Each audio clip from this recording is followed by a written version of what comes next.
Hello everyone. Share capital का हम chapter कर चुके हैं। कल मैंने आपको वीडियो पोस्ट की थी क्वेश्चन नंबर 11 और 12 की। ठीक है, आज हम करेंगे question number 13। ABC limited issue 10,000 shares of ₹10 each payable as 343। Paper में ऐसे नहीं लिखा आएगा, पेपर में तो बाकायदा लिखा होगा 3 on application, 4 on allotment, balance on call. All the shares were applied for allotted. सारे शेयर अप्लाई कर दिए लोगों ने, कंपनी ने अलॉट कर दिए। All the money was received except, सारा पैसा मिल गया, सिर्फ कौन सा नहीं मिला, a share holder mister Ram who fail to pay allotment and call money on his 1,000 shares. तो सारा पैसा मिल गया, सिर्फ मिस्टर राम, उसने अपने 1000 शेयर्स के ऊपर अलॉटमेंट और कॉल मनी नहीं दी। And his shares were forfeited and then reissued. तो वो तो बाद की एंट्री है, पहले सम शुरू करें। सम नंबर हम करने लगे हैं 13। ठीक है, सबसे पहले लिख लो एप्लीकेशन कितनी, अलॉटमेंट कितनी, कॉल कितनी। 343 10। ठीक है, और क्या लिखा था, failed to pay allotment and call money, यानी कि एप्लीकेशन आ गई, अलॉटमेंट नहीं आई, कॉल नहीं आई। कितने शेयर्स हैं उसके, 1000 शेयर्स। 1000 शेयर्स के ऊपर अलॉटमेंट और कॉल मनी नहीं आई। ठीक है, और his shares were forfeited and re issued for ₹15 पर शेयर, फुली पेड। सबसे पहले कंपनी 10,000 शेयर्स के ऊपर लोगों से एप्लीकेशन मनी मंगाएगी, तो bank account debited to share application 10,000 into 3 30,000। उसके बाद कंपनी क्या करेगी, ये जो शेयर एप्लीकेशन मनी है इसे ट्रांसफ़र कर देगी टू शेयर कैपिटल में। ठीक है, तो 30,000 रुपीज़ कंपनी ने शेयर्स अलॉट कर दिए और वो शेयर कैपिटल में ट्रांसफ़र कर दिए। फिर कंपनी शेयर अलॉटमेंट लोगों से मंगाएगी, share allotment account debited to share capital. 10,000 shares के ऊपर ₹4 यानी कि 40,000 रुपये कंपनी ने लोगों से मंगाए। और फिर उसके बाद जब लोगों ने पैसा भेजा, bank account debited to share allotment, तो 1000 शेयर्स के ऊपर ₹4 की अलॉटमेंट नहीं आई, मतलब 4,000 नहीं आए, तो कितने आ गए, 36,000 आ गए। फिर कंपनी ने फर्स्ट कॉल ड्यू की, और यही लास्ट कॉल है, साथ में फाइनल वर्ड लगेगा। Share first and final call account debited to share capital. Company के टोटल शेयर्स 10,000 हैं, उसके ऊपर कंपनी ने ₹3 मंगाए 30,000, और इस शेयर होल्डर ने, राम ने, जिसके पास 1000 शेयर्स थे, कॉल भी नहीं दी, तो 1000 इंटू 3 3,000 नहीं आए, इसका मतलब आए कितने, 27,000 आए। फिर उसके बाद सम में क्या लिखा है, हिज शेयर्स वर फॉरफिटेड। अब कंपनी ने इसके शेयर्स फॉरफिट कर दिए। फॉरफिट का मतलब होता है कंपनी ने अब इसके शेयर्स कैंसिल कर देनी है। तो जब हम शेयर इशू करते हैं तब हम उस शेयर होल्डर का पैसा टू शेयर कैपिटल में डालते हैं। To share capital, to share capital, to share capital 3 बार मैं कर चुकी हूँ। एक बार ₹3 से, एक बार ₹4 से, एक बार ₹3 से। तो कंपनी क्योंकि तीनों स्टेजेस कॉल कर चुकी है सबसे, तो company to share capital ₹10 credit कर चुकी है। अब जब कंपनी ये शेयर्स कैंसिल करेगी तो शेयर कैपिटल में जितना भी पैसा क्रेडिट किया है, जिन शेयर्स को फॉरफिट कर रही हैं, उसका उतना पैसा अब कंपनी डेबिट करेगी। तो कंपनी शेयर कैपिटल अकाउंट को डेबिट करेगी कितने से, 10 से, क्योंकि क्रेडिट भी 10 से कर चुकी है, और मल्टीप्लाई करेंगे उसके शेयर्स 10,000। तो टोटल कंपनी वैसे 1 लाख क्रेडिट कर चुकी है, अब 1 लाख में से 10,000 रुपये डेबिट कर देगी उस बंदे के शेयर के हिसाब से जिसके शेयर कंपनी कैंसिल करने लगी है। तो share capital account debited to share forfeited account, इसमें कौन से पैसे आएंगे, जो पैसे वो बंदा दे चुका है ₹3, और to share allotment account. To share allotment कितनी, 4, और फर्स्ट कॉल कितनी, 3। 10 और 3 4 3 10 मैच हो गया, मल्टीप्लाई कर दो नंबर ऑफ शेयर्स के साथ, तो 30,000 और 3,000, 4,000 और 3,000। अब सम में लिखा है फॉरफिट के बाद कंपनी ने इन शेयर्स को किसी और को रीइशू भी कर दिया है फॉर ₹15 पर शेयर। अब एक चीज़ आपने याद रखनी है कि जो पैसे for ₹this, at ₹this, at the rate of ₹this वाले पैसे में लिखी हूँ, वो पैसे आपने बैंक अकाउंट में डेबिट करने हैं। और जो पैसे पेडअप के आगे लिखे हों, इतने पेडअप, और वो आपने टू शेयर कैपिटल में क्रेडिट करने हैं, ये आपने याद रखना है हमेशा।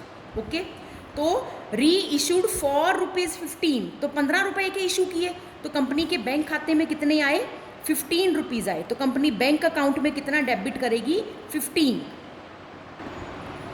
पेडअप कितना लिखा था, फुली पेडअप, तो फुली पेडअप यानी कि ₹10 पेडअप, ₹10 का शेयर है, तो टू शेयर कैपिटल में 10, ये लिखने के बाद बैंक वाली और शेयर कैपिटल के पैसे लिखने के बाद आपने एंट्री का डिफरेंस देखना है किस तरफ आ रहा है। यानी कि कंपनी 10 रुपये पेड अप मान रही है, लोगों को 10 रुपये का शेयर दे रही है, बदले में बैंक में उनसे 15 रुपये ले रही है।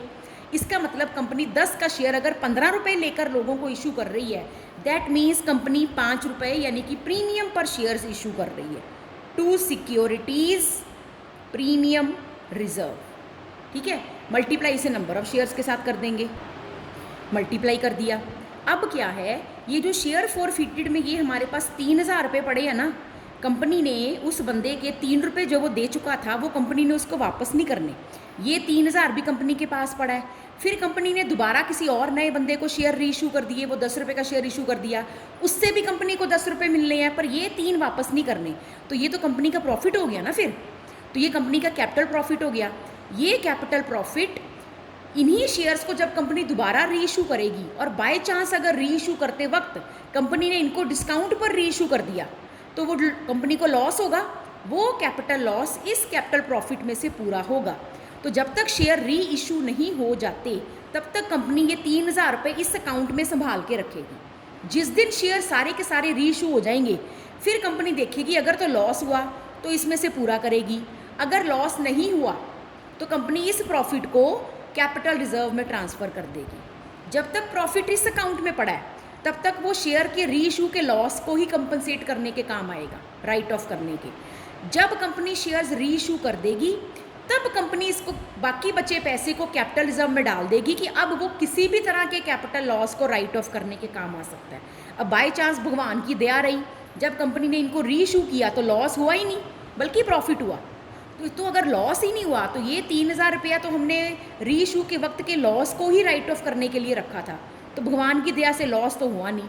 अब ये 3000 रुपया आप फ्री कर दो, इसे कैपिटल रिजर्व में डाल दो। तो तुमने क्रेडिट किया था, अब इस अकाउंट को तुम करोगे debit, share forfeited account debited, और तुम इसे किस में डाल दोगे, टू कैपिटल रिजर्व में डाल दोगे। अब ये तुम्हारा पैसा कैपिटल रिजर्व में चला गया, अब किसी भी तरह के कैपिटल लॉस को राइट ऑफ करने के काम आ सकता है। जब तक इसमें पड़ा था शेयर फॉरफिटेड नाम के अकाउंट में, तब तक वो सिर्फ शेयर के ही लॉस को राइट ऑफ करने के काम आना था। अगर बाय चांस इस री इशू की एंट्री में शेयर फॉरफिटेड अकाउंट डेबिटेड हो जाता, अगर लॉस होता सपोज 2000 का, तो मैं सिर्फ 1000 ही कैपिटल रिजर्व में ट्रांसफ़र करती कि 2000 का तो लॉस में यूज़ हो जाता, पर बाय चांस लॉस हुआ ही नहीं, सारा का सारा ही कैपिटल रिजर्व में ट्रांसफ़र कर दिया। अब करेंगे अगला सम। अगला सम क्या है, ABC लिमिटेड फॉरफिटेड। एक चीज़ गौर करो, पिछले सारे सम्स में क्या था, ABC limited issued, ABC limited issued, ABC limited issued. तो सम इशूड वर्ड से शुरू हो रहा था, तो हमने पहली एंट्री इशू से, एप्लीकेशन से सम शुरू किए।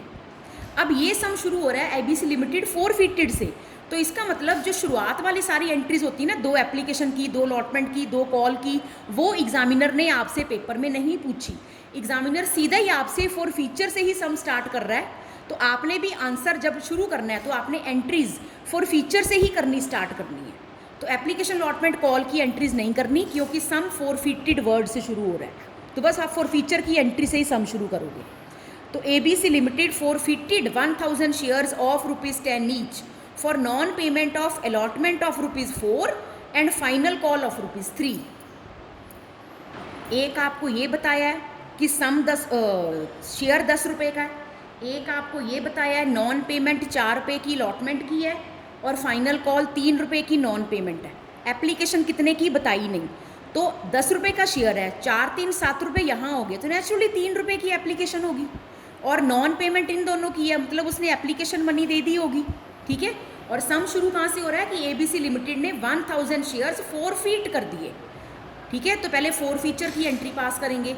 तो फॉरफीचर की एंट्री कैसे पास होगी, फॉरफिट करने के लिए शेयर कैपिटल इशू के वक्त तो क्रेडिट होती है, कैंसिल करते वक्त डेबिट होगी।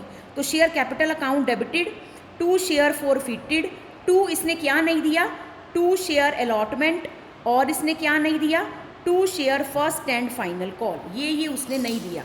तो शेयर कैपिटल क्रेडिट पूरे 10 से हो चुकी है, तो डेबिट भी पूरे 10 से होगी। फॉरफिटेड में वो 3 रुपये दे चुका है, अलॉटमेंट के 4 नहीं दिए, फर्स्ट कॉल के 3 नहीं दिए।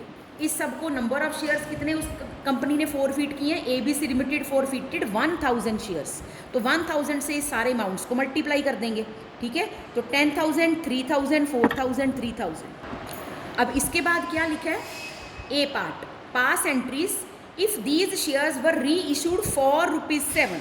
अब मैं अभी बता के हटी हूँ, फॉर वाले पैसे बैंक में आते हैं, मतलब इतने 7 रुपये के कंपनी ने इशू किए।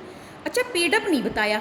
अब एक चीज़ आपने याद रखनी है, जब भी पेडअप ना बताया हो तो आपने क्या मानना है पेडअप?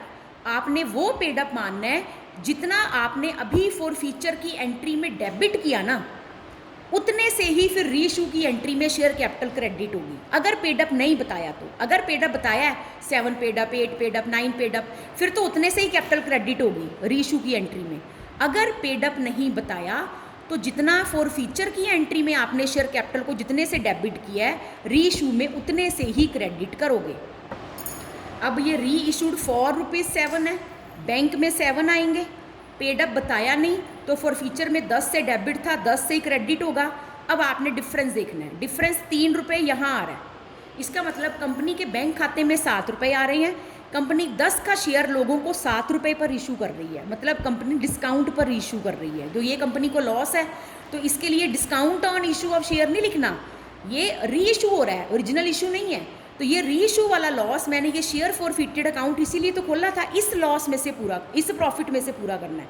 तो शेयर फॉरफिटेड अकाउंट डेबिट करूँगी और ये 3 रुपये इसमें से पूरा करूँगी। और कितने शेयर से 1000, तो यहाँ पे अमाउंट कितना आएगा 7000, 3000, 10000। अब अगली एंट्री क्या होती है? अगली एंट्री होती है कि जो शेयर फॉरफिटेड में पैसा बच गया वो आपने किस में ट्रांसफ़र करना है? कैपिटल रिजर्व में। तो आपके शेयर फॉरफिटेड में 3000 था, आपका तो पूरा ही 3000 यूज़ हो गया, तो share forfeited to capital reserve वाली एंट्री में कोई अमाउंट नहीं जाएगा, तो आप पेपर में ये एंट्री पास ही नहीं करोगे। ओके, अब इसका B case, for feature same है, B case reissue if these shares were reissued for ₹7, ठीक है, फुली पेडअप। अब आपको पेडअप बताया हुआ है और फॉर ₹7 फॉर वाले पैसे बैंक में जाएंगे, पेडअप वाले पैसे टू शेयर कैपिटल में जाएंगे। फुली पेडअप मतलब जितने का शेयर था, शेयर 10 का था, तो बैंक में 7 जाएंगे और पेडअप में 10 जाएंगे। अब देखो यहाँ पे एंट्री करेंगे, यानी कि बैंक अकाउंट डेबिटेड, फॉर ₹7 है तो बैंक में 7, फुली पेडअप मतलब शेयर कैपिटल में 10। अब सेम वही सम है, बस वहाँ पेडअप बताया नहीं था तो वही मानना जो पहले डेबिट किया था, बताया तो बाई चांस सेम ही बताया। तो कंपनी ने 10 रुपये का शेयर लोगों से 7 रुपये लेकर ही उनको दे दिया, तो 3 रुपये का मतलब कंपनी ने उनको डिस्काउंट दिया। अब ये लॉस मैं कहाँ से पूरा करूँगी? शेयर फॉरफिटेड अकाउंट में से पूरा करूँगी। मल्टीप्लाई कर दो नंबर ऑफ शेयर्स के साथ, 7,000, 3,000, 10,000। और अब मैंने क्या करना है कि शेयर फॉरफिटेड में जो भी पैसा बचा वो मैंने कैपिटल रिजर्व में डाल देना है। तो शेयर फॉरफिटेड अकाउंट मेरा 3000 से फॉर फीचर की एंट्री में क्रेडिट हुआ था और मैंने 3000 ही डेबिट कर दिया, तो कुछ भी नहीं बचा, यानी कि नील। तो ये एंट्री पास करने की ज़रूरत नहीं है। उसके बाद इसका सी केस, ये वाली एंट्री सेम रहेगी, कॉमन है फॉर फीचर की, ये कॉमन है, ठीक है, ये वाली एंट्री कॉमन है सबके लिए। री इशू की एंट्री चेंज हो रही है। नेक्स्ट है if these shares were reissued for ₹7, for ₹7 अभी इतना पढ़ती हूँ, उसका मतलब बैंक में 7 रुपये आएंगे अगर री इशूड फॉर ₹7 है, तो बैंक में 7 आ गए। आगे क्या लिखे? If these shares were reissued for ₹7, ₹9 paid up, 9 paid up मतलब शेयर कैपिटल में 9 आएंगे। अब इसका क्या मतलब हुआ? कंपनी 9 रुपये पेडअप मान रही है कि मुझे समझो पेमेंट 9 रुपये की आई है, 7 रुपये लेकर ही मान रही है, लोगों से 7 रुपये ले रही है और उनको शो क्या कर रही है कि मैंने मान लिया आपके 9 रुपये आ गए, मतलब कंपनी उनको 2 रुपये का डिस्काउंट दे रही है। तो ये 2 रुपये का डिस्काउंट भी कहाँ से पूरा करना है? शेयर फॉरफिटेड अकाउंट से। तो मेरे पास शेयर फॉरफिटेड अकाउंट में 3000 थे फॉर फीचर के टाइम, और री इशू के टाइम मैंने उसमें से कितना यूज़ कर लिया? मैंने उसमें से 2000 यूज़ कर लिया। अब जब शेयर री इशू हो गए, अब आपने शेयर फॉरफिटेड वाले जितना भी पैसा उसमें बैलेंस बचा उसे अब आपने कैपिटल रिजर्व में डाल देना कि वो किसी भी और काम में भी आ सके, किसी भी कैपिटल लॉस को राइट ऑफ करने के काम आ सके। तो फॉर फीचर की एंट्री में उसमें 3000 रुपये पड़े थे क्योंकि उस बंदे ने 3 रुपये दे दिए थे ना। तो अब आपने री इशू के वक्त नए बंदे से को लॉस पर इशू किए, डिस्काउंट पर इशू किए, 2000 तो आपका वो प्रॉफिट में से यहाँ पर यूज़ हो गया, 1000 बचा ना, 1000 आपने कैपिटल रिजर्व में ट्रांसफ़र कर दिया। उसके बाद नेक्स्ट है डी पार्ट, ठीक है। डी पार्ट में क्या है, if these shares were reissued for ₹15, for वाले पैसे बताए हैं, पेडअप वाले नहीं बताए, तो मैं आपको अभी बता के हटी हूँ। अगर पेडअप वाले पैसे नहीं बताए तो आपने शेयर कैपिटल को कितने से पेडअप मानना है, कितने से क्रेडिट करना है, जितने से तुमने पहले उसे फॉरफीचर की एंट्री में डेबिट किया था, या ये सोच लो कि तुमने पहले उसे कितने से क्रेडिट किया था। जब तुमने पहले लोगों से शेयर मंगाए थे तो तुम पूरे 10 रुपये मंगा चुके हो, तो आपने उतने से ही उसको दोबारा क्रेडिट करना है अगर पेडअप नहीं बताया तो, ठीक है।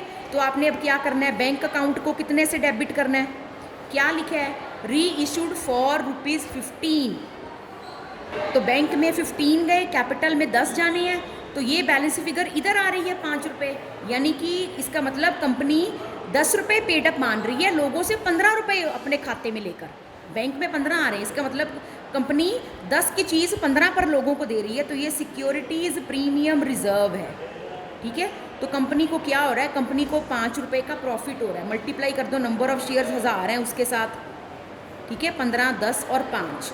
अगली एंट्री क्या होती है, share forfeited to capital reserve. ये एंट्री कब होती है, जब कंपनी शेयर रीइशू कर लेती है उसके बाद। तो कंपनी के पास शेयर फॉरफिटेड में 3000 का प्रॉफिट था, ये रखा हुआ था कि कल को रीइशू के वक्त अगर लॉस हुआ तो इसमें से पूरा करेंगे। रब दी दिया रही, लॉस ही नहीं हुआ बल्कि प्रॉफिट हुआ, तो ये तो पैसा यूज़ ही नहीं हुआ ना, तो 3000 का 3000 कहाँ ट्रांसफ़र कर दो, कैपिटल रिजर्व में। मतलब लॉजिक ये है कि ये जो 3000 रुपये शेयर फॉरफिटेड में पड़े होते हैं फॉरफीचर के टाइम, ये आपने रीइशू के वक्त के लॉस के लिए रखे हैं, ठीक है। तो ये एक केस में रीइशू के वक्त पूरा 3000 का 3000 यूज़ हो गया, तो कैपिटल रिजर्व में डालने को कुछ बचा ही नहीं। दूसरे केस में भी पूरा 3 यूज़ हो गया। तीसरे केस में रीइशू के वक्त 2000 का नुकसान हुआ, तो 3 में से 2000 यूज़ हो गया, 1000 तो पड़ा ना, वो 1000 आपने शेयर फॉरफिटेड को डेबिट करके कैपिटल रिजर्व में डाल दिया। और डी केस में लॉस हुआ ही नहीं, तो 3000 का 3000 ही पड़ा हुआ है, तो सारा का सारा कैपिटल रिजर्व में डाल दें। Okay, thank you.